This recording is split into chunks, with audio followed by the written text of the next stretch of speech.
കനത്ത മഴയിലും മണ്ണിടിച്ചിലും ഹിമാചൽ പ്രദേശിൽ 25 മലയാളികൾ കുടുങ്ങി. 2 ദിവസമായി കൽപ്പയിലാണ് ഇവർ കുടുങ്ങിക്കിടക്കുന്നത്. സംഘത്തിലെ ചിലർക്ക് ആരോഗ്യ പ്രശ്നങ്ങളുണ്ട്. റോഡ് അടഞ്ഞതിനാൽ ഷിംലയിലേക്ക് സംഘത്തിന് എത്തിച്ചേരാനാകുന്നില്ല.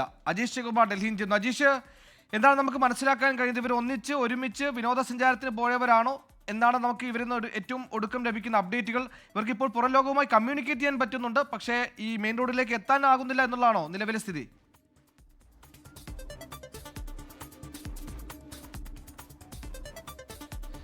കഴിഞ്ഞ ഓഗസ്റ്റ് 25-നാണ് ഈ സംഘം ഡൽഹിയിൽ നിന്ന് ഷിംലയിലേക്ക് വിനോദസഞ്ചാരത്തിനായിട്ട് പോയത്. സ്പിറ്റി വാലിയിലേക്കാണ് പോയത്. അവിടെ ആ സന്ദർശനത്തിന് ശേഷം തിരിച്ചു വരുന്ന വഴിയിൽ അവിടെ കുറച്ചധികം ദിവസങ്ങളിലായിട്ട് തന്നെ ഹിമാചലിലൊക്കെ വലിയ മഴയും മണ്ണിടിച്ചിലൊക്കെ ഉണ്ടായിരുന്നു. അപ്പോൾ ഈ സ്പിറ്റി വാലിയിൽ നിന്ന് തിരിച്ച് ഷിംലയിലെത്തി അവിടുന്ന് വിമാനത്താവളം വഴി നാട്ടിലേക്ക് പോകാനായിരുന്നു പ്ലാൻ ചെയ്തിരുന്നത്. 25 പേരിൽ 18 പേരാണ് മലയാളികൾ, 7 പേർ മറ്റ് സംസ്ഥാനങ്ങളിലുമുള്ളവരാണ്.